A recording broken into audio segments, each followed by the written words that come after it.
السلام علیکم ناظرین، رمضان اور ہم میں بہت خوش آمدید۔ میں ہوں شفا یوسف سعید اور میں ہوں ویس منگل والا۔ میری طرف سے بھی آپ سب کو السلام علیکم۔ میں یہاں خیریت سے ہوں اور آپ کی خیریت خداوند سے نیک مطلوب ہے۔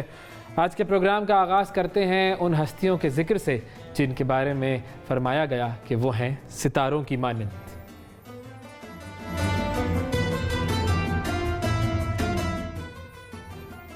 آج جو بات ہم نے ان ستاروں کی مانند ہستیوں سے جو نکالی ہے وہ کیا ہے کہ ان کا جو رویہ ہے وہ ایک دوسرے کے ساتھ کیسا ہوتا تھا اور ان کے لیے جو کسی بھی عمل کا معیار تھا وہ کیا تھا۔ اور یہ جو واقعہ ہے بہت چھوٹا سا واقعہ ہے لیکن یہ واقعہ بڑا اہم واقعہ ہے، بات بڑی ہے اس میں۔ بالکل۔ حضرت حسان بن ثابت رضی اللہ تعالیٰ عنہ، ان کے نام سے ہم واقف ہیں کیونکہ ثناخان رسول تھے۔ حضور اکرم صلی اللہ علیہ وآلہ وسلم کی شان اقدس میں اشعار کہا کرتے تھے اور ان کے اشعار بڑے پاورفل اشعار ہوا کرتے تھے اور حضور صلی اللہ علیہ وسلم بھی بڑا پسند فرماتے تھے۔ اور کیونکہ اس زمانے میں یہ جو لنگوسٹکس والا جو معاملہ تھا، عرب زبان کے حوالے سے، لسانیت کے حوالے سے بڑا آگے تھے اور جو شاعری وائری بھی بہت زیادہ ہوتی تھی، ادب جو تھا اس کے حوالے سے بڑا آگے تھے۔ تو اسی لیے جو قرآن ہے اس کے حوالے سے بھی یہ بات کہی جاتی ہے کہ قرآن کی جو زبان ہے وہ اس قدر اعلیٰ اور عرفہ زبان ہے کہ اس کا مقابلہ نہیں کیا جا سکتا۔ اور اسی لیے قرآن نے یہ چیلنج دیا تھا کہ تم اس جیسے کوئی کتاب بنا کر لے آؤ، پھر کہا کہ اس جیسی صورت بنا کر لے آؤ، کوئی ایک آیت ہی بنا کر لے آؤ، اور چاہو تو دنیا میں جتنے بھی جن ان سب کچھ ہے سب کو اپنا مددگار بنا لو، لیکن تم ایسا کر نہیں سکو گے۔ تو یہ چیلنج جو دیا گیا تھا وہ قرآن کی جو لنگوسٹک جو ایبلٹی ہے اس کے حوالے سے تھا۔ اب حسان بن ثابت رضی اللہ تعالیٰ عنہ کا ہم ذکر کر رہے تھے کہ حسان بن ثابت رضی اللہ تعالیٰ عنہ جو ہے مسجد نبوی میں بیٹھے ہوئے تھے، وہاں پر وہ اشعار سنا رہے تھے۔ تو حضرت عمر رضی اللہ تعالیٰ عنہ، حضرت عمر رضی اللہ تعالیٰ عنہ کا پتہ ہے ہمیں کہ ان کی جو طبیعت تھی وہ بڑی ایک زبردست پرسنالٹی تھی اور ان کو یہ ذرا شعر و شاعری وغیرہ اس طرح کی چیزوں سے شغف نہیں تھا۔ تو انہوں نے حضرت حسان بن ثابت رضی اللہ تعالیٰ عنہ کی طرف ذرا دیکھا اس طریقے سے کہ جیسے انہیں یہ چیز پسند نہیں آئی ہے۔ ٹھیک ہے، اب ایک طرف حضرت عمر ہے، انہوں نے ایک صحابی کو دیکھا کہ آپ کی مجھے بات پسند نہیں آئی ہے، اور جو دوسری طرف صحابی ہیں انہیں بھی پتہ ہے کہ یہ جو سامنے شخصیت ہے یہ حضرت عمر ہے۔ بالکل، لیکن نہ خوف نہ ڈر نہ جھجک، پھر بھی کھڑے ہوتے ہیں حضرت حسان بن ثابت اور کہتے ہیں کہ مجھے اس طرح مت دیکھو، اس جگہ پر تم سے بہت بہتر شخص موجود تھا، میں ان کی بارگاہ میں شعر سنایا کرتا تھا۔ یعنی کہ آپ اگر چاہتے ہیں کہ میں رک جاؤں تو ایسا نہیں ہو سکتا، کیونکہ آپ سے بہت بہترین شخصیت کے سامنے میں یہ کام کر چکا ہوں، انہوں نے مجھے کبھی نہیں روکا تھا، انہوں نے سراہا تھا، انہوں نے کبھی نہیں روکا تھا۔ اب حضرت عمر جو ہے ان کا برتاؤ کیا دیکھیں، وہ بھی کہتے تھے کہ نہیں اب میں ہوں، عمر ہوں، میں جو کہہ رہا ہوں سختی کر لیتے، اور سختی کر لیتے نہیں، انہوں نے بھی سوچا کہ نہیں بات ان کی صحیح ہے، مجھ سے بہترین شخصیت اور سب سے بہترین شخصیت حضور اکرم صلی اللہ علیہ وآلہ وسلم کی شخصیت تھی، ان کے سامنے یہ کام ہوتا تھا، تو میں کون ہوتا ہوں کہ پھر اس کام کے بارے میں کوئی ایسی بات کروں۔ لیکن انہوں نے کہا کہ اچھا اس کی گواہی لاؤ، فوراً یقین نہیں کیا، فوراً انہوں نے کہا کہ گواہی لاؤ۔ تو حضرت حسان بن ثابت نے کہا کہ یہ ابو ہریرہ رضی اللہ عنہ یہاں بیٹھے ہوئے، پوچھئے ان سے۔ بالکل، ابو ہریرہ نے اچھا، ان کی بھی نالج جو ہے وہ بھی احادیث کے، بہت ساری احادیث ہمیں انہی سے ملتی ہیں، اور ان کے بارے میں بھی کہا جاتا ہے کہ حافظہ جو تھا کمال کا تھا ان کا۔ اچھا، اور ان کا تو نام بھی بڑا ابو ہریرہ، بالکل، وہ ایک الگ انٹرسٹنگ اور بڑی خوبصورت کہانی ہے، کے ساتھ جو ان کی محبت تھی اس کے حوالے سے۔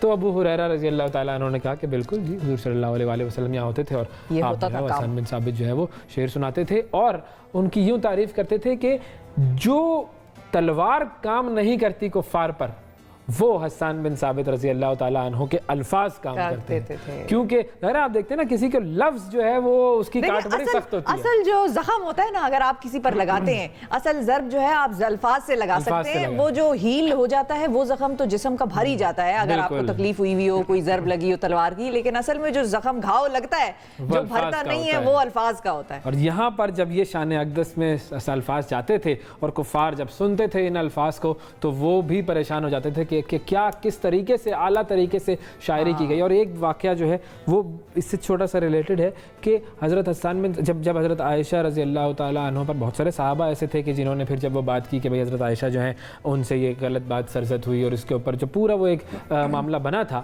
ان میں حضرت حسان بن ثابت بھی شامل تھے جو کہ حضرت عائشہ کے اپوزٹ پارٹی میں تھے. لیکن حضرت عائشہ نے بھی یہ کہا کہ جب ان کے سامنے بات کی جاتی کہ حضرت حسان جو ہے انہوں نے یہ بات کی ہے تو وہ کہتی تھی کہ نہیں, ان کے بارے میں کوئی ایسی بات میرے سامنے نہ کہو, کیونکہ جنہیں حضور صلی اللہ علیہ وآلہ وسلم نے سراہا ہے ان کے بارے میں کبھی کوئی ایسی بات نہیں سوچ سکتی ہوں. تو یہ دیکھیے یہ تھا محبتوں کا عالم. ہاں, اور ایک دوسرے کی نسبت سے محبت ہو جاتی تھی, مطلب کیونکہ حضور اکرم صلی اللہ علیہ وآلہ وسلم کے شان میں یہ اشعار پیش کر دیتے تھے تو بس اس وجہ سے مجھے ان سے محبت ہے, کیونکہ ان کو محبت تھی. اور جب انہوں نے نہیں روکا تو میں بھی نہیں روکوں گا. تو وہ جو عمل کا معیار ہے وہ کیا ہے؟ حضور صلی اللہ علیہ وآلہ وسلم نے جو عمل کر دیا وہ عمل اتھارٹی ہے, اتھارٹی ہے. انہوں نے کسی عمل کو منع نہیں کیا, وہ اتھارٹی ہے. جو ان کی بات ہے, جو ان سے بات آ رہی ہے, بس وہی ہے. باقی اس کے علاوہ کسی کی کوئی اور بھی بات ہو وہ اتھارٹی نہیں ہو سکتی. اچھا, اور اس وقت کے بھی جو لوگ تھے یہ سارے خلفائے راشدین اویس, ان کی بڑی حد تک یہ کوشش ہوتی تھی اور ہمیشہ یہ کوشش رہی ہے کہ جو کام نبی اکرم صلی اللہ علیہ وآلہ وسلم نے کیا ہے ہم وہی کریں. بالکل. اور پھر اگر اس کے علاوہ کوئی کام ایسا ہوتا تھا جو اس وقت کی موقع کی مناسبت سے کرنا پڑ جاتا تھا یہ وہ, تو اس پہ بڑی بیٹھ کے گفت و شنید ہوتی تھی, بڑی ڈسکشن. یہ نہیں کہ ایک آدمی اٹھ گیا اور کہے کہ میں نے کہہ دیا ہے اور میں کیونکہ خلیفہ ہوں تو یہ بات ہو, ایسا نہیں ہوتا تھا. بالکل بالکل. تو یہ ایک واقعہ تھا جس کے اندر ہمیں 2-3 سبق ملتے ہیں اور بہت کچھ سیکھنے کی کوشش کر رہے ہیں ہم اس رمضان المبارک, اور اللہ تعالی ہمارے سیکھنے سکھانے کے عمل کو قبول فرمائے. اب ذرا ہم چلتے ہیں, ہمارا جو دوسرا سیگمنٹ ہے بڑی خاص جگہ کی زیارت کروانی ہے, دیکھتے ہیں زیارت مقدس.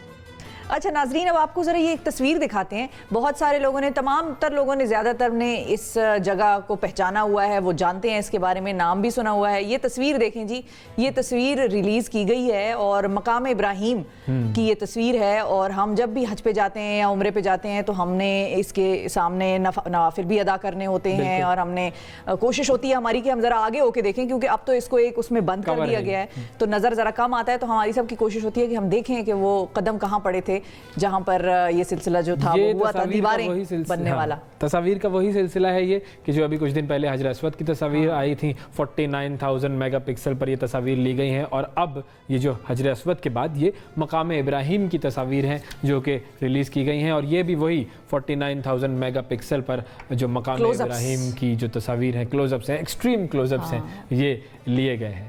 اچھا, بڑا دیکھ کے اچھا لگتا ہے کیونکہ اتنے قریب سے تو آپ نے, اگر وہاں آپ گئے بھی ہوں تو رش ہوتا ہے, ظاہر ہے آپ چل رہے ہوتے ہیں, ایک ایکٹیویٹی چل رہی ہوتی ہے, تو اتنے قریب سے اور غور سے آپ اس وقت بھی نہیں دیکھ سکتے. تو یہ تو بہت ہی ڈیٹیلڈ تصویریں ہیں, آپ کو لکیریں بھی نظر آ رہی ہیں. اور مفسرین جو ہے ناظرین, مفسرین نے مقام ابراہیم کے سلسلے میں مختلف باتیں کہہ رکھی ہیں, اور کچھ لوگوں کا کہنا یہ ہے, بعض حضرات یہ کہتے ہیں کہ یہ وہ پتھر ہے کہ جس پر حضرت ابراہیم علیہ السلام کعبے کی دیواریں چن رہے تھے. اچھا, ایسا کیوں ہوا تھا؟ اس کی ضرورت اس وقت پیش آئی تھی کہ جب دیوار جو تھی وہ اونچی ہو گئی تھی اور پتھر پر پتھر رکھتے چلے جانا تھا, اور حضرت ابراہیم علیہ السلام کے بس سے یہ چیز باہر ہو گئی کہ وہ ظاہر ہے ان کی ہائٹ سے زیادہ ہو گیا, تو پھر مجبوراً وہ پتھر پر کھڑے ہو کر چنائی کا کام کرنے لگ گئے تھے. مقام ابراہیم کو حجر ابراہیم علیہ السلام سے تعبیر کرنے والوں میں ابن عباس رضی اللہ تعالیٰ عنہ, جابر بن عبداللہ اور قتادہ رضی اللہ تعالیٰ عنہ شامل ہیں. بعض لوگ یہ کہتے ہیں کہ مقام ابراہیم سے پورا حرم مراد ہے. بہت سارے لوگوں کا یہ بھی کہنا ہے کہ حج کے تمام مقامات سے مقام ابراہیم مقصود ہے, کیونکہ وہ سارا جو حج کا واقعہ جو ہے اس میں حضرت ابراہیم کا جو ہے وہ سب سے اہم کردار ہے کہ وہ وہاں پر ان کے اپنے چھوڑ کر گئے اپنی فیملی کو, پھر اس کے بعد صفا و مروہ کی جو صحیح ہوئی, تو پورا جو سلسلہ ہے وہ حضرت ابراہیم علیہ السلام کے حوالے سے ہی چل رہا ہے, کعبے کی تعمیر کے حوالے سے بھی. ایک قول یہ بھی ہے کہ عرفہ, مزدلفہ اور جمرات کا جو علاقہ ہے یہ مقام ابراہیم کہلاتا ہے. اور ترمذی, احمد, حاکم اور ابن حبان کی روایت ہے کہ رسول اللہ صلی اللہ علیہ وآلہ وسلم نے یہ فرمایا تھا کہ حجر اسود اور مقام ابراہیم یہ جنت کے 2 یاقوت ہیں, اور اللہ تعالیٰ نے ان کی روشنی ختم کر دی ہے. اگر ایسا نہ ہوتا تو یہ مشرق کو اور مغرب کو روشن کر دیتے.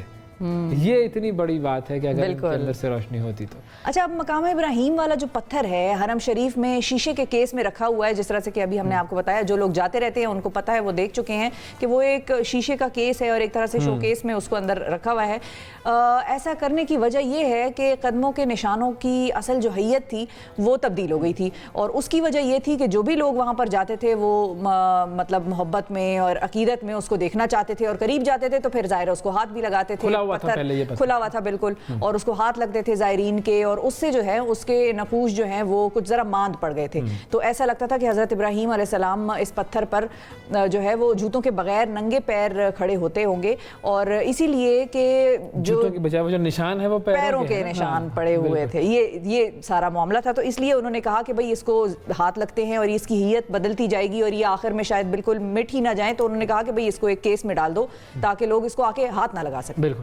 مسلم خلفاء اور سلاطین نے مقام ابراہیم کی بڑی خدمت کی. بعض نے اسے سیسے کی پلیٹوں میں بنی کرسی پر چسپاں کروایا تھا. خلیفہ منتصر باللہ نے 241 ہجری میں سیسے کے بجائے چاندی کی پلیٹیں تیار کروائی تھی. پھر آگے چل کر مقام ابراہیم کے لیے کمرہ بنوایا گیا تھا. 900 ہجری میں اسے اثر نو تعمیر کروایا گیا تھا. عثمانی سلطان عبدالعزیز نے گنبد کو 1.5 میٹر اونچا کرا دیا تھا. پھر جب امیر سعود بن عبدالعزیز آل سعود نے 7واں حج کیا تو انہوں نے گنبد ختم کرا دیا تھا. عوام مقام ابراہیم اور اس پر قدموں کے جو نشان کھل کر دیکھنے لگے تھے. پھر حج, طواف اور نماز ادا کرنے والوں کی تعداد میں جب اضافہ ہوا تو یہ محسوس کیا گیا کہ مسجد الحرام میں مقام ابراہیم کی وجہ سے پھر نماز میں ذرا رکاوٹ پیدا ہو رہی تھی. تو پھر رابطہ عالم اسلامی نے اس سے متعلق جائزہ تیار کیا اور شاہ فیصل کی خدمت میں پیش کیا, اور تجویز یہ کیا گیا کہ مقام ابراہیم میں جو اضافے کرائے گئے ہیں انہیں ختم کر دیا جائے اور پھر شیشے کے کیس میں رکھوا دیا جائے. اور ایسا کرنے سے ایک اور فائدہ یہ ہوا کہ ایک تو جگہ میں اضافہ ہوا, اور اس کے ساتھ ساتھ عوام الناس کا کچھ کا یہ بھی عقیدہ بن گیا تھا کہ یہاں پر حضرت ابراہیم علیہ السلام کی قبر ہے, تو وہ بھی یہ پھر عقیدہ ختم ہو گیا. بالکل.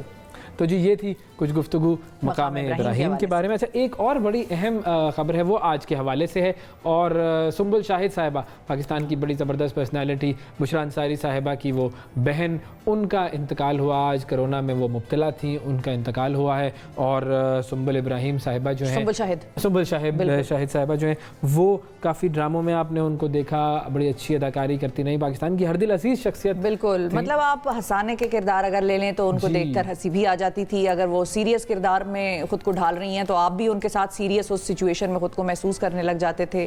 اگر وہ رو رہی ہیں تو آپ کو بھی ایک طرح سے آنسو آ جاتے تھے آنکھوں میں. اس قدر ان کی جو ایکٹنگ تھی یا جو سکل تھا وہ ایسا زبردست سکل تھا ان کی. لوگ بڑی محبت کرتے تھے اور لوگوں سے بڑی محبت کرنے والی شخصیت تھیں. تو ان کا انتقال آج ہوا ہے کووڈ کی وجہ سے. اب اس میں ہم دعا کرتے ہیں ان کے لیے, اللہ تعالیٰ ان کو اپنے جوار رحمت میں جگہ عطا فرمائے, ان کی مغفرت فرمائے, ان کو بلند درجات عطا فرمائے, اور جو بھی ان کے لواحقین ہیں ان کو صبر جمیل عطا فرمائے. آمین. ناظرین, یہاں پر ہمیں لینا ایک چھوٹا سا وقفے کے بعد آپ کی خدمت میں دوبارہ حاضر ہوں گے.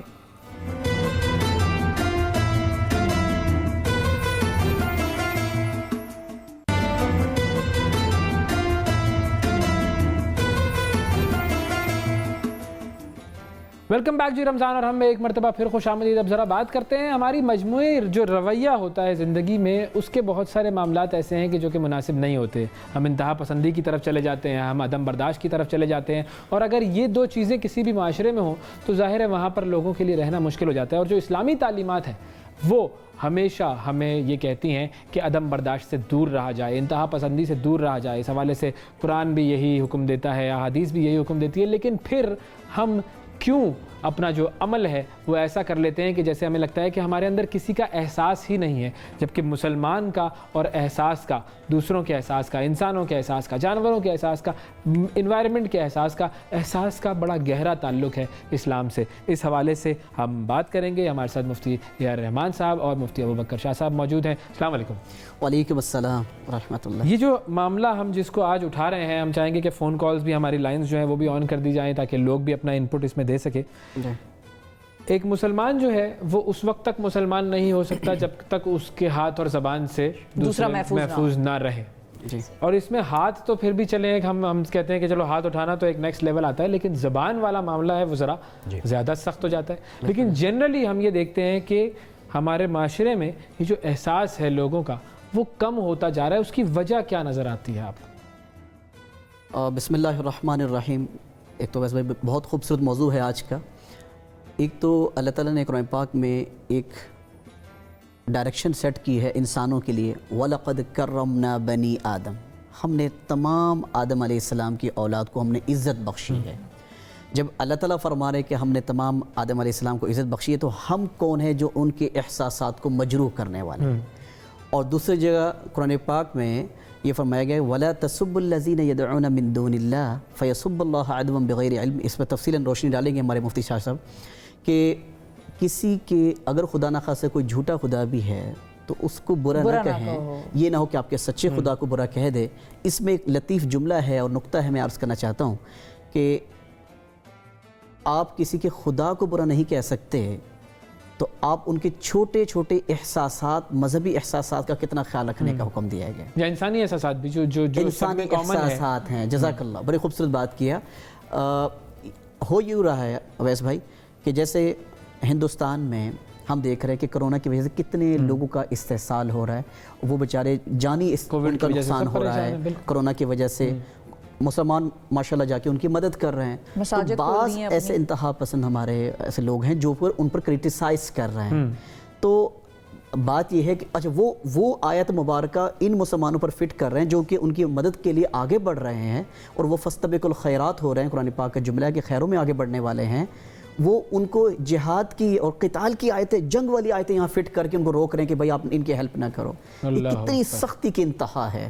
اور ایک تو وہ بات ہے، دوسری بات یہ مسلمان جو آپس میں ہم دیکھ رہے ہیں وہ بین المسالک کے حوالے سے آپس میں ان باتوں میں الجھاؤ اور شدید تناؤ پیدا کرنے کی کوشش کر رہے ہیں جن کا سرے سے سوال ہی نہیں ہونا۔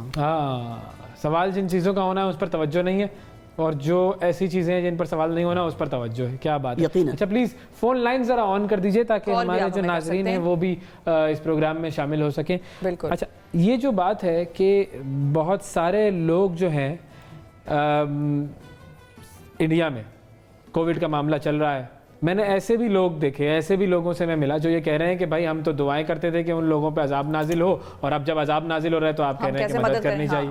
یہ رویہ کیسے آ گیا ہمارے اندر؟ ہم نے اتنا بھی دین کو نہیں پڑھا کہ ہم تو محبت کرنے والے دین کے پیروکار ہیں، رحمت للعالمین صلی اللہ علیہ وآلہ وسلم کے پیروکار ہیں۔ اور دوسرا یہ کہ جب ابھی ہم نے کچھ دن پہلے خبر دی تھی کہ جی ارجنٹائن میں یا وہ کہاں برازیل میں، شاید برازیل میں چرچ جو ہے وہ کھول دیا گیا مسلمانوں کے لیے، وہاں پر وہ عبادت کر رہے ہیں، بارسلونا اسپین میں، تو وہ ہم بڑا خوش ہوتے ہیں کہ یہ دیکھو کتنا اچھا کام کیا، ہم وہ کام نہیں کر رہے۔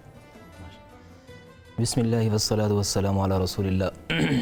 پہلی بات یہ ہے کہ اسلام اور جو دین ہے یہ اس کو اللہ تعالیٰ نے عالمی اعتبار سے قرآن پاک میں بیان کیا، کیونکہ اللہ تعالیٰ خود اپنے آپ کو رب العالمین، الحمدللہ، تمام جہانوں کا رب، اور ہمارے جو نبی ہیں ان کو رحمت للعالمین کہا، اور قرآن کو ہدی للناس کا، سب کے لیے، اور اس امت کو خاص طور پہ جو ایمان والی امت ہے ان کو اخرجت للناس، یہ تو سب کے فائدے کے لیے۔ تو جہاں تک آپ نے وہ فرمایا کہ یہ ہم عذاب کی ان کی خواہش کرنا، تو اس کی بالکل یعنی ہمیں اسلام کی نظریات میں ہمیں نہیں پتہ چلتا، اور ہمیں ویس بھائی ہمیں کوشش کرنی چاہیے ہمیں اپنے الفاظ میں، اپنی گفتگو میں بھی ایسے الفاظ استعمال نہ کریں، کیونکہ ہمارے ہر چیز کو نوٹ کیا جا رہا ہے۔ اچھا اب اس میں ذرا ٹیکنیکلی میں ایک چیز یہ پوچھنا چاہوں گا، دیکھیں فار ایگزامپل ہم سب جانتے ہیں کشمیر میں معاملہ کیا ہو رہا ہے، جی ہم سب جانتے ہیں وہاں ظلم و ستم کے پہاڑ توڑے جا رہے ہیں، اور ہم سب چاہتے ہیں کہ وہ چیز ختم ہو۔ اب ہم نے اس کے لیے، اس معاملے کی بہتری کے لیے دعا کرنی ہے تو کیا کریں، کس طریقے سے وہ دعا کی جائے، یہ بھی ضرور بتائیے گا ہمارے۔ جی سب سے پہلے تو میں یہ عرض کر رہا تھا کہ ہمیں اپنے الفاظ میں ایسے الفاظ کو چننا چاہیے کہ جس سے پورے ورلڈ لیول پہ امن کی گفتگو، امن کی جو ہے نا چھاپ پڑ رہی ہو، کیونکہ یہ جو اسلام ہے یہ پوری امت کو وصول کرنے کے لیے ہے۔ اس میں ایک چھوٹا سا پھر آپ کی بات کی طرف بھی آؤں گا کہ ہمیں پتہ نہیں چل رہا ہوتا کہ ہمیں پریزنٹ کر رہے ہوتے ہیں پورے اسلام کو، ہم یہاں بیٹھ کے بھی بات کر رہے ہیں نا، تو گویا ہم اسلام کو پریزنٹ کر رہے ہیں، اس کو دیکھنے والا، سننے والا یہ سمجھے گا کہ اچھا یہ اسلام ہے۔ اگر ہم نے اس کو اچھا بیان کر دیا تو اچھا تاثر چلا گیا، اور اگر ہم نے ایسے آپس میں جیسے بعض چینلز پہ بیٹھ کے وہ جنگ و جدل کی صورت پیدا ہو رہی ہے اور اسلام کے جو احترام والا تشخص ہے اس کو پامال کیا جا رہا ہے، تو یہ تصور چلی جائے گی اچھا یہ ہوتا ہے ان کا اسلام۔ تو اس کی میں ایک واقعہ عرض کروں گا، وہ ایک پہلے زمانے کی بات ہے، ایسے سفر قافلہ جا رہا تھا تو کہیں پڑاؤ ڈالا، تو ایک آوازمی تھے، ان کی آواز میں تھوڑی کرختی تھی، تو ان کو کسی نے کہا کہ آپ آزان نہ دیں، کیونکہ یہاں پر دوسری کمیونٹی کے لوگ بھی ہیں، جو آپ آزان دیں گے یہی سمجھا جائے گا کہ یہ ایسا ہی ہوتے ہیں سارے۔ تو انہوں نے کہا نہیں، ہوتا ہے نا کئی دفعہ مساجد میں میں نہیں پیچھے، وہ انہوں نے دے دیا۔ تھوڑی دیر گزری تو ایک آدمی ہے، وہ ایک مٹھائی کا ڈبہ لے کے آ رہے ہیں، وہ ان کو پیش کیا، پوچھا اذان کس نے دی، تو انہوں نے بتایا اس کو، انہوں نے کہا میں آپ کا بہت شکر گزار ہوں۔ کہا کیا ہوا؟ کہا میری بیٹی تھی، کتنے ہی عرصے سے وہ مجھے کہہ رہی تھی کہ میں نے اس طرف چلے جانا ہے, میں نے مذہب کو بدلنا ہے, میں پڑھ رہی ہوں. آج جب آپ کی آواز سنی نا تو میں نے کہا یہ ہے وہ اسلام جس کے تم بارے میں کہتی ہو کہ میں نے جانا. اس نے اچھا ایسے ہوتا ہے, اس نے توبہ کی اور اب وہ اپنے مذہب پہ قائم ہے. میں آپ کا شکریہ ادا کرنے آیا. تو اس لیے ہمیں ہر جملے میں ہم صرف ایک گاؤں کو, ایک محلے کو, ایک ملک کو پریزنٹ نہیں کر رہے, ہم اسلام کو پریزنٹ کر رہے ہیں. اس لیے اللہ کے نبی سے کہا گیا یا رسول اللہ یہ منافق تو آپ کو پتہ ہے آپ کو تکلیفیں بھی دے رہے ہیں, ان کو قتل کیوں نہیں کروا دیتے آپ؟ ہاں ہمیں حکم دیں کہ صحابہ یا رسول اللہ حکم دیں میں ان کے گردن اتار دو. اللہ کے نبی نے وہاں پہ جملہ فرمایا وہ اس معاملے کو سمجھنے کے لیے آخری سند ہے. فرمایا لوگ معاشرہ کیا کہے گا, لوگ کیا کہیں گے, محمد اپنے ہی ساتھیوں کو قتل کروا دیتے, کیونکہ بظاہر تو کلمہ پڑھ رہے ہیں نا. تو ہمیں اس بات کو مد نظر رکھتے ہوئے دیکھنا چاہیے. پورے ورلڈ کو ہم پریزنٹ کر رہے ہیں. اور دوسری تو معاملات وہ چل رہے ہیں جو کشمیر کی آپ نے بات, کوئی گائے کے گوشت پر کبھی کسی کو مار دیا, کبھی کسی نے جو ہے وہ کوئی اذان دی یا کوئی مسلمان ہے, مطلب کشمیر میں تو کووڈ پھیلا ہوا ہے, ان کو تو ہسپتالوں کی فیسلٹیز بھی نہیں اویلیبل. دیکھیں اس میں پہلی بات تو یہ ہے کہ حدیث پاک میں اللہ کے نبی نے فرمایا قیامت کے قریب مسلمان اتنے زیادہ ہوں گے لیکن پھر بھی ان کی دھاک نہیں ہوگی, ان کے ساتھ ظلم ہوگا. اللہ پوچھا یا رسول اللہ کم ہوں گے؟ فرمایا نہیں کم نہیں ہوں گے. اس وقت تک تمہارے اندر ایک تو دنیا کی ایسی محبت کہ ہر ایک اپنے فائدہ سمیٹنا چاہتا ہے. بھائی کو اگر نقصان پہنچتا ہے, میں کہتا ہوں میں اس کے بارے میں بولا نا تو میرے آقا ناراض ہو جائے گا. تو ایک تو ہم خود ان کے یعنی ہم مروانے میں خود شامل ہیں. پہلی بات تو ہمارا اپنا قصور ہے. دوسرا یہ موقع ہے, آج اگر ہم ان کے ساتھ اچھا رویہ کرتے ہیں تو یقین کریں ان کو اپنا جرم اس پہ ندامت ہوگی. جب بھی جو ہم سے کوئی ظلم کرتا ہے برا وقت, تو اگر وہ اگرچہ وہ وقت وہ ہوتا ہے کہ بہت مشکل ہوتا ہے, لیکن وہی وقت اس آدمی کے دل میں اپنی محبت پیدا کرنے کا بھی ہوتا ہے. اگر یہ ہمارے مسلمان بھائی جیسا کہ وہاں پہ رویہ اختیار کر رہے ہیں, مجھے اللہ سے بڑی امید ہے, جیسے آپ نے چرچ کا بھی بتایا, اب ورلڈ لیول پہ ایک امن کی صورت پیدا ہو رہی ہے, اور یہی کشمیر میں انشاءاللہ ہم عنقریب صورت دیکھیں گے. اگر اس موقع پر مسلمان بھرپور ان کا ساتھ دے دیں تو انشاءاللہ دیکھنا بڑا فائدہ. دل پہ جو وہ سختی آئی ہوئی ہے کہ بھائی مسلمان تو ہمارے دشمن ہے, تو وہ اسی طرح ایسے ہی موقع پہ وہ آپ دھو سکیں گے. مسلمان یہ ہوتا ہے, اب لوگ اسلام کو پڑھیں تو صحیح, اب جب پڑھیں گے ہمارے نبی کو پڑھیں گے, جس نے نبی کو پڑھ لیا وہ پیچھے ہٹ نہیں سکتا. اسی کے ساتھ یہ جو آپ نے جو انتہائی اہم سوال فرمایا, جو مفتی صاحب نے بات فرمائی, میں سیرت ابن اس میں لکھا ہے آپ صلی اللہ علیہ وسلم کی سیرت میں سے کہ ایسے کچھ زمانہ جہالت کے زمانے کے لوگ آئے اور 15 اوصاف ذکر کیا کہ ہم زمانہ جاہلیت میں 15 اچھی اوصاف ایسی تھیں. ان میں ایک صفت یہ تھی کہ ہمارا اگر کوئی دشمن کا بھی کوئی نقصان ہو جاتا ہے جانی مالی, تو ہمارے چہرے غمگین ہو جاتے تھے اور ہم پریشان ہو جاتے تھے کہ ہمارے. تو یہ آپ نے جب بات فرمائی تو آپ نے ان کے لیے بڑی ایک سٹیٹمنٹ جاری فرمائی کہ یہ قریب تھا کہ یہی لوگ نبی ہوتے کہ جن کے اندر احساس ہے.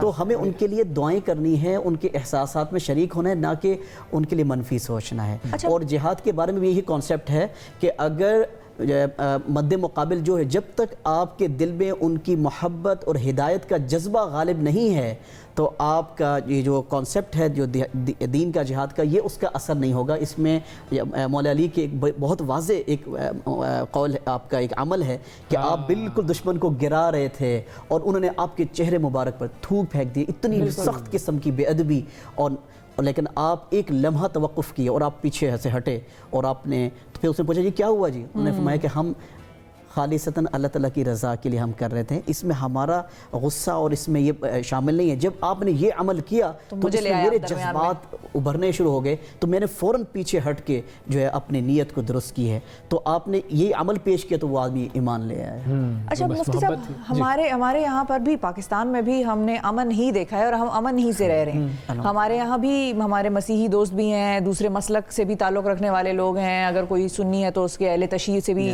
رشتہ داریاں ہیں, شیعہ ہیں تو وہ اہل سنت سے بھی ان کی رشتہ داریاں ہیں. امن ہی سے رہ رہے ہیں. تو یہ پیغام کہاں سے جاتا ہے ہمارے بارے میں کہ بھئی ہم تو کوئی عجیب جلاد قسم کی یہ قوم ہے اور ان کو آپ وہ جو اب GSP+ والا سارا سلسلہ چل رہا ہے, عمران خان صاحب تو سمجھا کے تھک گئے ہیں کہ بھئی ہم ایسے لوگ نہیں ہیں, ہم امن پسند لوگ ہیں, ہم اپنے پاکستان میں ہر مائنورٹی کو, ہر قسم کی مسلک کو ویلکم کرتے ہیں, ہندوؤں کو بھی مسیحیوں کو بھی. تو یہ کہاں سے تاثر جاتا ہے ہمارے بارے میں؟ اس میں ایسا ہے کہ جتنی بھی اہل علم ہیں نا, ان کی ایک تو اس پر ایک باڈی تشکیل نہیں تھی. جتنے بھی اہل علم ہیں اپنے اپنے حساب سے انفرادی طور پر کام کر رہے ہیں, ان سب کو یکجا نہیں کیا گیا تاکہ ایک بڑی ایک پلیٹ فارم سے جائے. تو انشاءاللہ اب ہم کوشش کر رہے ہیں اسلامی نظریاتی کونسل کے ساتھ ہم اٹیچ ہو کے ہم مزید ان چیزوں کو منظم کر کے ہم ایک اچھا پاکستان کا جو ایک خوبصورت تشخص ہے جو پیس کا پیغام ہے صحیح سچا کیونکہ دیکھیں ابھی کووڈ سے پہلے ہندوستان میں کیا صورتحال تھی؟ پاکستان میں تو ویسی کوئی صورتحال نہیں تھی، لیکن بدنامی کس کی ہو رہی تھی؟ پاکستانی کی ہو رحی تھی، ہندوستان کو تو کوئی نہیں کچھ پوچھ رہا تھا. تو ہمارے یہاں سے وہ میسیجنگ والی چیز جو ہے وہ بہت اسٹرانگلی ہونی چاہیے، ایک پلیٹ فارم ہونا چاہیے میرا خیال ہے.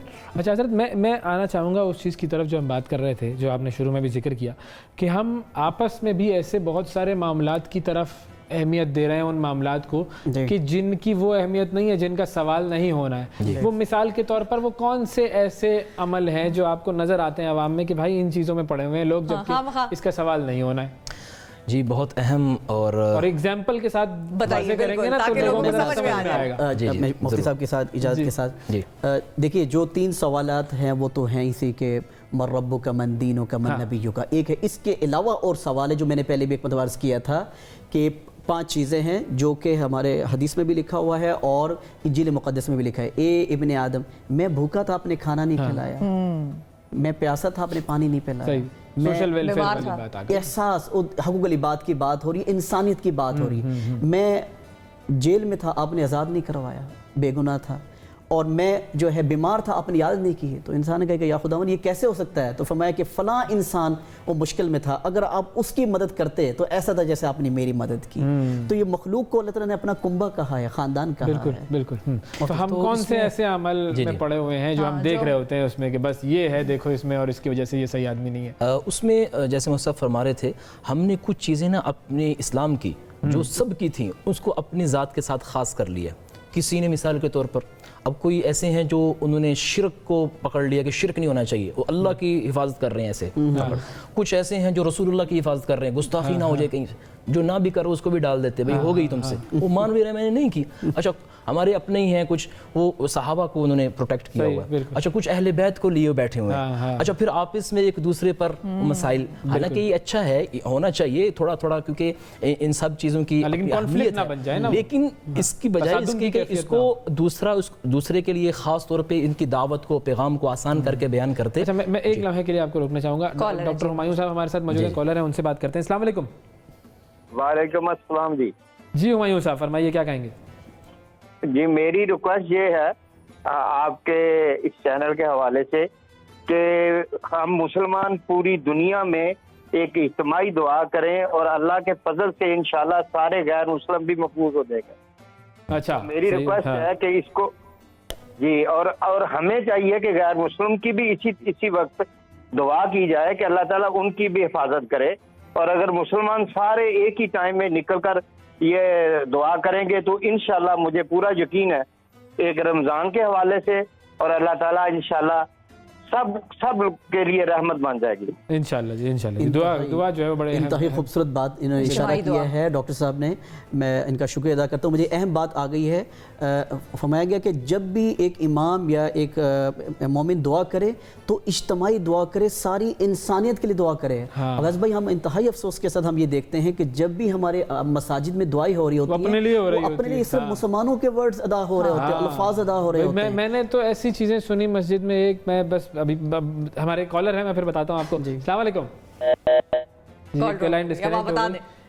مطلب ایک ایسے علاقے میں مسجد بنی ہوئی ہے، وہاں پر بہت سارے کرسچنز رہتے ہیں، تو اب اہل کتاب جی ہاں بالکل اہل کتاب ہیں وہ بھی، اور آپ مسجد میں جمعے کے دن خطبے میں زور سے یہ اعلان کر رہے ہیں کہ اگر کسی نے ان کی عید پر مبارکباد دی تو وہ دین سے خارج ہو جائے گا. اب جب یہ اعلان سنیں گے باقی وہ جو غیر مسلم سارے اس علاقے میں ہیں تو وہ کیا سنیں گے؟ مسلمان بھی ڈر ہی جاتے ہیں، کچھ کئی جن کا اپنا دین، غیر مسلم کیا سوچے گا کہ یہ میرے بارے میں اس میں ایک ابہام پایا جاتا ہے. جی کیا ہوا؟ کچھ ہمارے ساتھ کالر ہے. السلام علیکم. ہیلو جی فائق صاحب. السلام علیکم. جی وعلیکم السلام.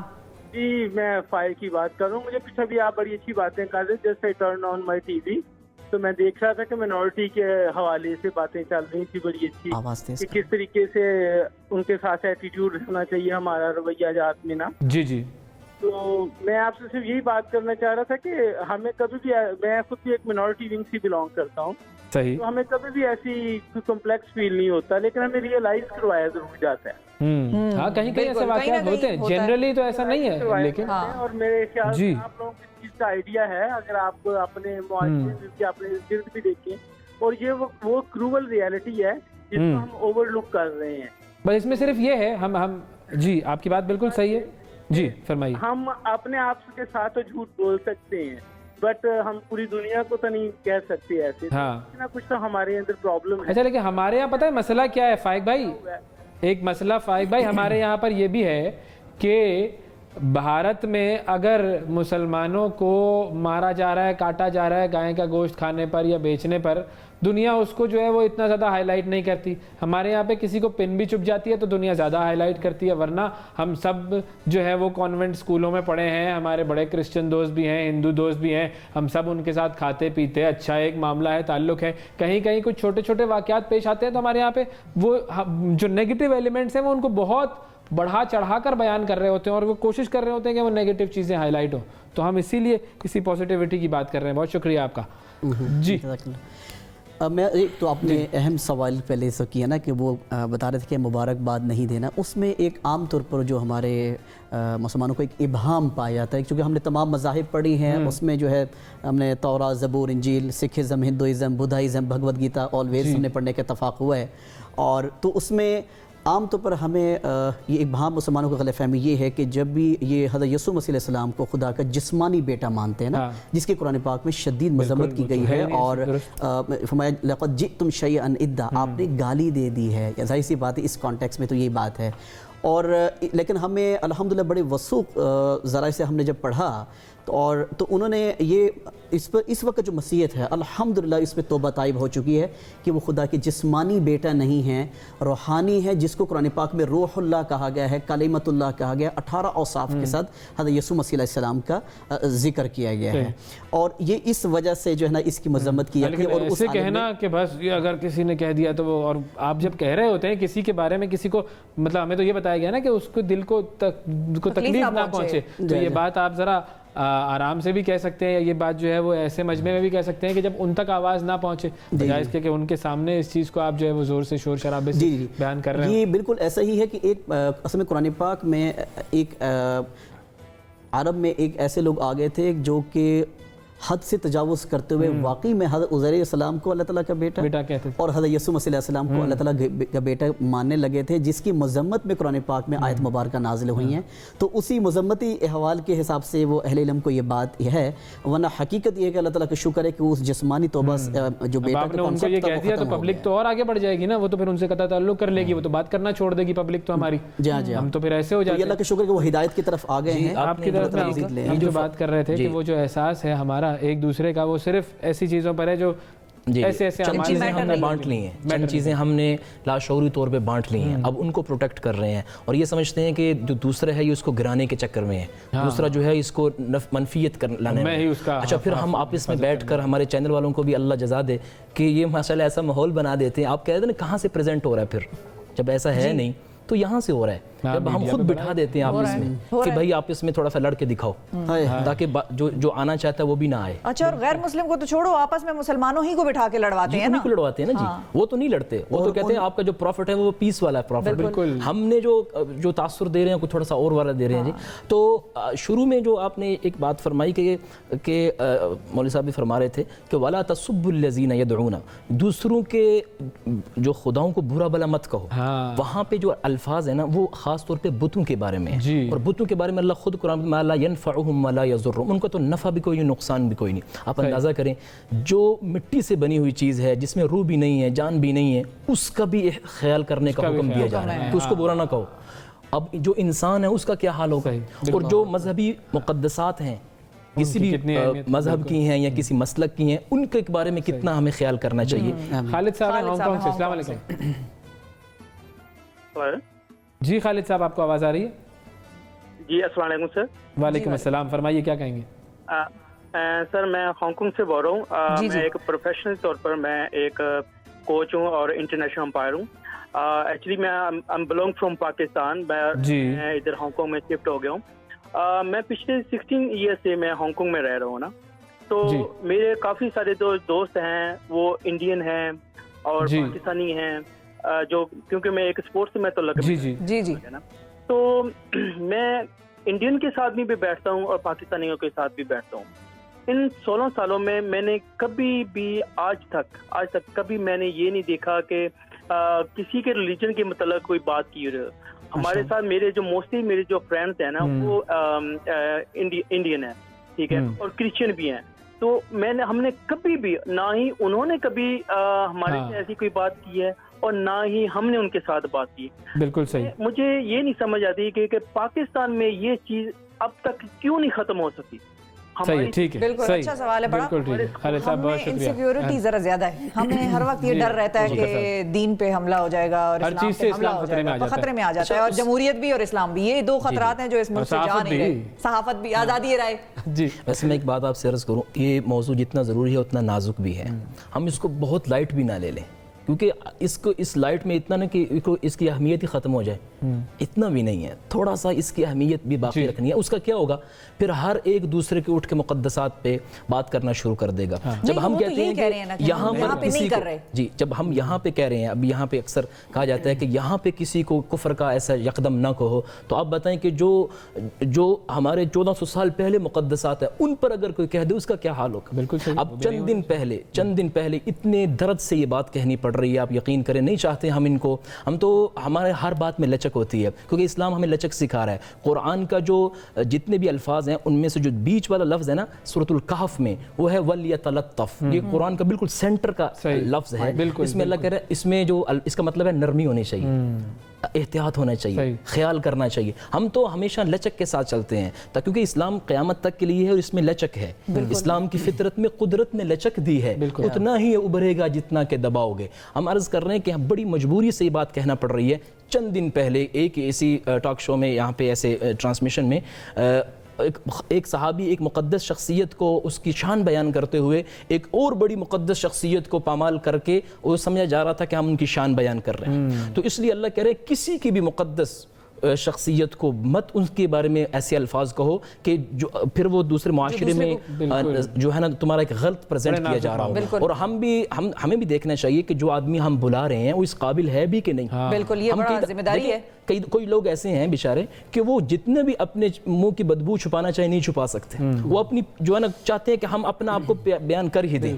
اور اتنے یعنی جن کے بارے میں اللہ نے اعتماد کیا, جن پہ نبی نے اعتماد کیا, ہم کہتے ہیں نا وہ ہمارے بڑے ہیں, جن کو ہم اپنا بڑا مانتے ہیں ان پہ اعتماد کر لیں کہ انہوں نے جن پہ اعتماد کیا ہم ان پہ اعتماد کریں. تو اس لیے میں ایک چاہوں گا تاکہ اس کو میں مکمل کر پاؤں کہ ہمیں کبھی بھی ایسے لوگوں کو یعنی اپنے اسٹیجوں پہ نہیں لانا چاہیے جو ہماری سرحدی جو ہے نظریاتی سرحدوں کو پامال کر رہے ہیں, ہماری ملک کے امن کو انتشار کی طرف لے جا رہے ہیں. یہ ہر مسلک والوں کو چاہیے اپنے صفوں سے ایسے لوگوں کو نکالیں, کیونکہ جو آدمی بیعت کر رہا ہے کوئی ضروری نہیں کہ اس کا اہل بھی ہے. دستار کی ہر تار کی تحقیق ہے لازم, ہر صاحب دستار معزز نہیں ہوتا. تو اس لیے ہمیں تھوڑا دیکھنا چاہیے. بڑی اہم بات ہے, اور اسی پر جو ہے سوال پر میں اہم بات کرنا چاہوں گا. جی ہوا یہ ہے کہ بالکل اختتام کر رہے ہیں کہ بر صغیر میں ہوا یہ ہے کہ پاسٹر اور پنڈت اور جو اہل علماء کرام ان کا اکنامیکلی سسٹم ٹھیک نہیں کیا گیا, اور ان کو قومی اداروں میں نہیں لایا گیا, ان کو یونیورسٹیوں میں اور ان کو ایز اے باقی اداروں کے ساتھ ایڈ نہیں کیا گیا, ان کو بالکل الگ رکھا گیا ہے. تو اس کے پھر اثرات اس طرح سے بھی آئے, انہوں نے ہر طرح کے لوگ آئے اور مذہب کا نام لے کر کیا سے کیا نقصان کیا. ایک تو یہ بات ہے. قرآن پاک کا جو میں عرض کرنا چاہتا ہوں, ہمیں جو حکم دیا گیا ہے, جو خلاصہ ہمیں فرمایا گیا کہ وہ سورۃ آل عمران 139 میں فرمایا گیا کہ قُلْ يَا أَهْلَ الْكِتَابِ تَعَالُوا إِلَىٰ كَلِمَةٍ سَوَاءٍ بَيْنَنَا وَبَيْنَكُمْ, کہ ایک سرکار آپ فرما دیجئے اے اہل کتاب آئے ہم اس بات کی طرف جس میں ہم اور آپ یکساں ہیں. اچھا, یہ تو یعنی مسلمانوں پر فرض ہے کہ وہ ایسی بات کریں, وہ تمام اہل کتاب کے لیے نہ ہو, صرف مسلمانوں کے لیے نہ ہو بلکہ اہل کتاب کے لیے بھی ہو, مشترکات میں بات ہو. تو میں اس موقع پر میں بڑے دل سے اپنے پیش کرنا چاہوں گا کہ ہمیشہ مشترکات اور اجتماعیت بات کریں, اور جو بھی کوئی مظلوم ہے, کوئی بیمار ہے, یعنی کرونا کی وجہ سے متاثر ہے, کہیں بھی ہے, ہم بلا مذہب و تفریق اس کی ہیلپ کے لیے پہنچ جائیں اور اس کے درد کو، اس کے احساس کو جا کے پہنچیں. اگر ہم خدا سے محبت کرتے ہیں تو اس سے جا کے محبت کریں. مذہب جو ہے وہ جوڑنے کا نام ہے، توڑنے کا نام نہیں ہے. اور اگلے کو انسان سمجھیں. ہمارے مذہب میں تو جانوروں کی بھی ایک بہت اہمیت ہے، ان کے لیے بھی کہا گیا ہے کہ ان پر بھی رحم کا معاملہ کریں. تو پھر انسانوں پہ کیسے نہیں ہو سکتا کہ رحم کا معاملہ ہونا چاہیے؟ تو بس ایک احساس پیدا کر لیں اپنے اندر. بہت شکریہ ادا کریں گے آپ دونوں حضرات کا، آپ نے وقت نکالا اور بڑا ڈیٹیلڈ سیشن ہوا احساس کے حوالے سے. ایک وقفہ ہمیں لینا ہے، وقفے کے بعد دوبارہ حاضر ہوتے ہیں.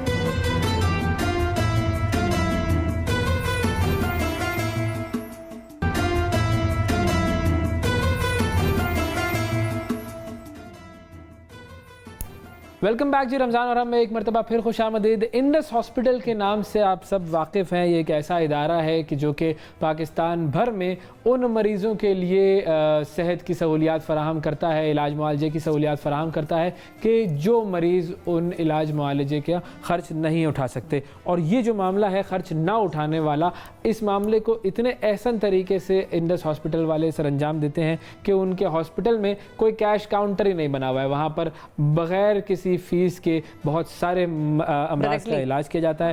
ڈاکٹر غینا صاحبہ ہمارے ساتھ موجود ہیں. ڈاکٹر غینا شمسی، ان سے ہم بات کرتے ہیں اور انڈس ہاسپٹل کو ریپرزینٹ کر رہی ہیں وہ ہمارے آج کے پروگرام میں. السلام علیکم ڈاکٹر صاحبہ. السلام علیکم جی. بہت بہت شکریہ آپ نے ہمیں ٹائم دیا.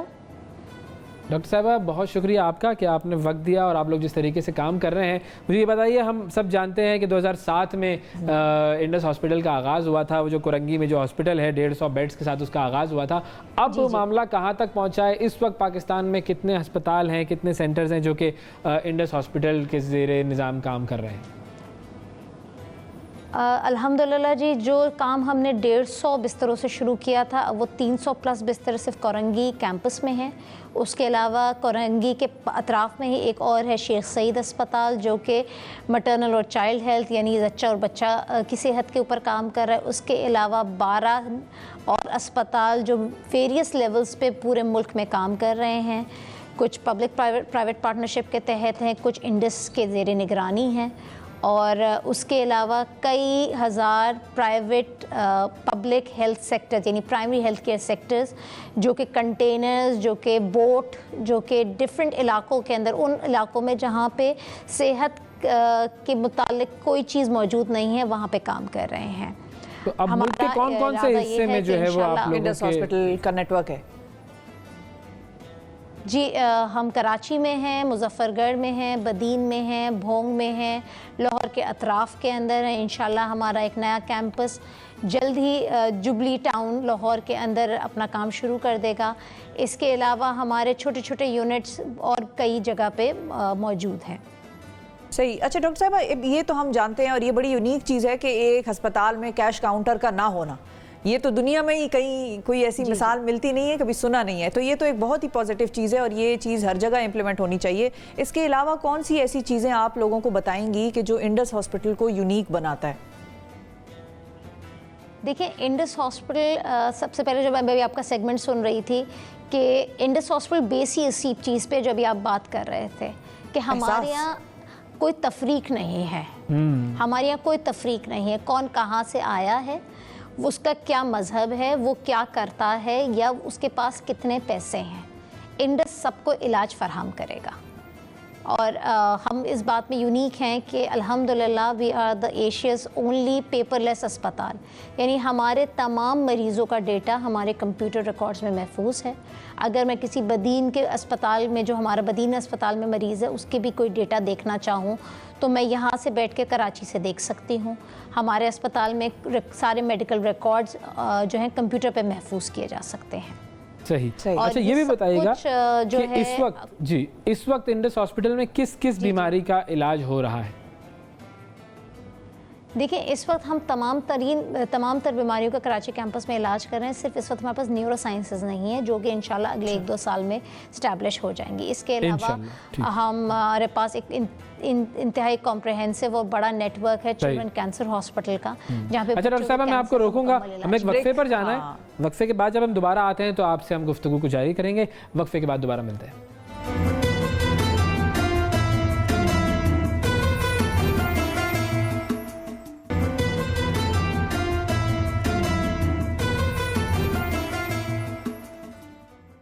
ویلکم بیک جی. ہمارے ساتھ ڈاکٹر غینا صاحبہ موجود ہیں, ڈاکٹر غینا شمسی, ان سے بات کر رہے ہیں انڈس ہاسپٹل کے حوالے سے. غینا صاحبہ, آپ بتا رہی تھی کہ کس کس بیماری کا علاج اس وقت انڈس ہاسپٹل میں ہو رہا ہے. یہ بھی بتائیے گا کہ کتنے مریض ایسے ہیں جو روزانہ کی بنیاد پر انڈس ہاسپٹل سے فیضیاب ہوتے ہیں؟ آئی تھنک لائن میں جو ہے وہ کچھ پرابلم ہے, پلیز اگر ان کی لائن جو ہے وہ دوبارہ مل جائے تو پھر چیک کر لیجئے کہ بھائی پھر ہم ان سے بات کر لیں گے, کیونکہ جو انڈس ہاسپٹل جو ہے اس کے بارے میں ہم سب بخوبی واقف ہیں کہ کس طریقے سے انڈس ہاسپٹل اور بلا تفریق بھی کرتے ہیں. سب سے امپورٹنٹ چیز یہی ہے, اگر اس معاملے میں بھی فرق کرنا شروع ہو جائے, علاج زندگی بچانے کے لیے بھی اگر کوئی کسی میں فرق ہے تو یعنی کہ ابھی ہم اس لیول تک نہیں پہنچے نیچے, ابھی اوپر ہی ہیں ہم. اور ڈاکٹر عبدالباری خان صاحب کے جس طریقے سے وہ جب ہم نے ان کا اپنے پروگرام میں انٹرویو کیا تھا, جو انہوں نے اپنی ایک کہانی سنائی کہ کیسے انہوں نے اس ہاسپٹل کا آغاز کیا, کیا کیا مشکلات آئیں, اور پھر وہ تمام مشکلات جو ہیں انہوں نے عبور کی اور انہوں نے ایک ایسا ادارہ بنا دیا کہ جو کہ آج پورے پاکستان کے لیے مثال ہے. ڈاکٹر غینا صاحبہ ہمارے ساتھ موجود ہیں. غینا صاحبہ, آواز آ رہی ہے آپ کو؟ جی اب آ رہی ہے.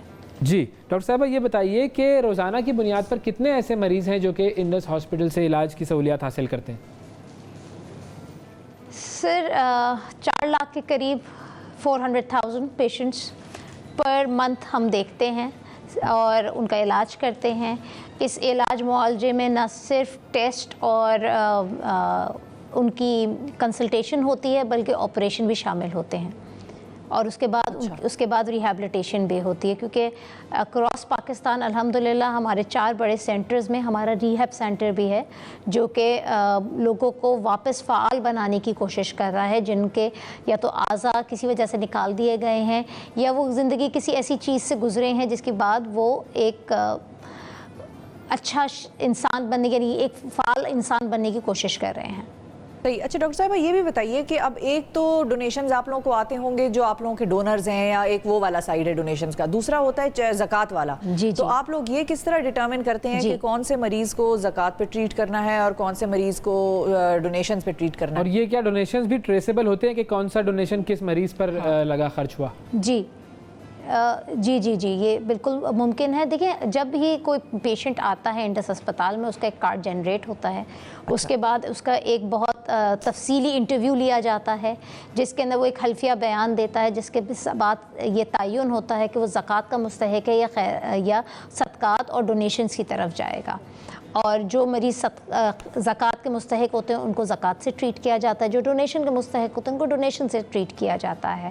اور یہ سب کو ٹریسیبل ہے, یہ ٹرانسپیرنٹ سسٹم ہے, آڈٹ ہوتا ہے جو کہ آڈٹ اویلیبل ہوتا ہے.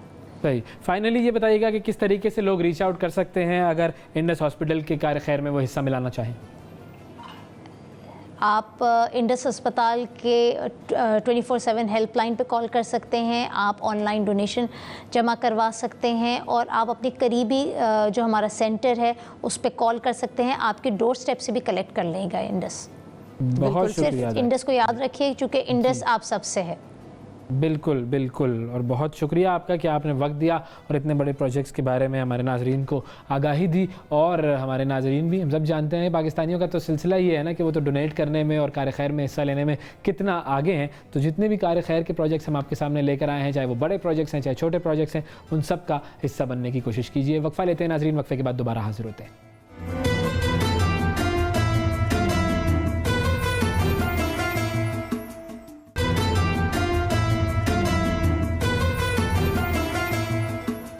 Welcome back to the program. ناظرین, اب آپ کو لے کر چلتے ہیں اور دکھاتے ہیں کہ پاکستان میں سعودی عرب سے خاص تبرکات موجود ہیں. کہاں ہیں, کون لے کر آیا ہے, اور کس نے اپنی پوری گیلری سجائی ہوئی ہے ان تبرکات سے, آپ کو دکھاتے ہیں.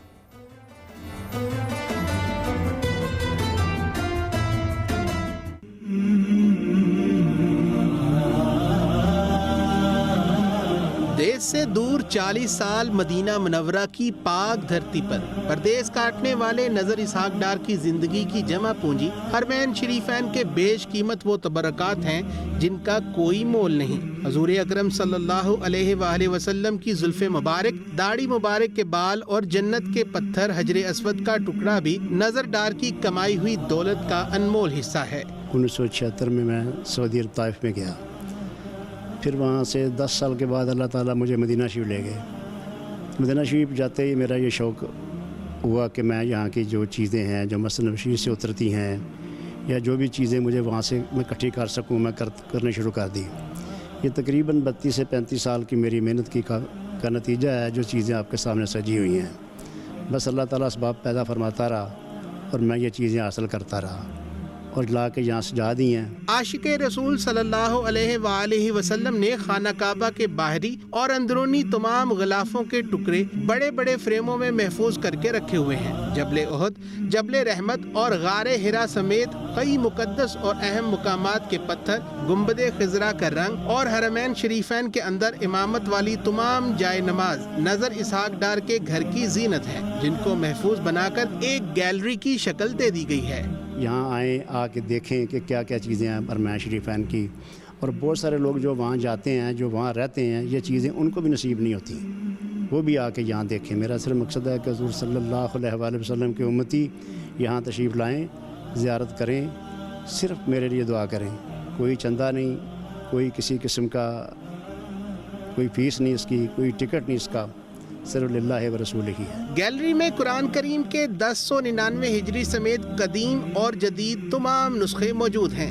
بیت اللہ اور مسجد نبوی میں زمزم کے لیے استعمال کیے جانے والے واٹر کولر ہوں یا مقدس مقامات اور مساجد کی قالین، چاروں طرف سینکڑوں تبرکات ہی نظر آتے ہیں. نظر اسحاق ڈار کا کہنا ہے کہ اس نے اپنی زندگی کی تمام جمع پونجی سے حاصل کردہ تبرکات کو اپنے خاندان اور عام لوگوں کے لیے جمع کیا ہے تاکہ لوگ یہاں آئیں اور ان تبرکات کو دیکھ کر روحانی خوشی حاصل کر سکیں.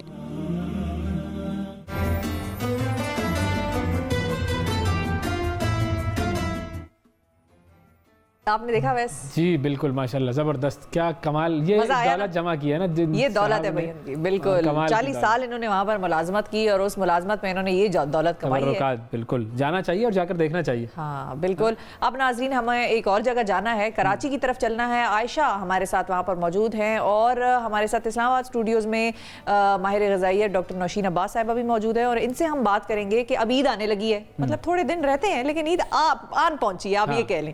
اب عید جب آتی ہے تو ایک تو عید والے دن بہت سے لوگ جو ہیں بڑی بد پرہیزی کرتے ہیں. بالکل وہ جو رمضان کی ایک طرف پرہیزگاری اور پھر عید والے دن انتہائی بد پرہیزی. اس سے ہوتا کیا ہے؟ اس سے بہت کچھ ہوتا ہے آپ کے معدے کو. اس پہ ہم بات کریں گے کہ اس کو کیسے ہم نے ذرا کنٹرول میں رکھنا ہے. لیکن عائشہ کی طرف ذرا پہلے چلتے ہیں. السلام علیکم عائشہ.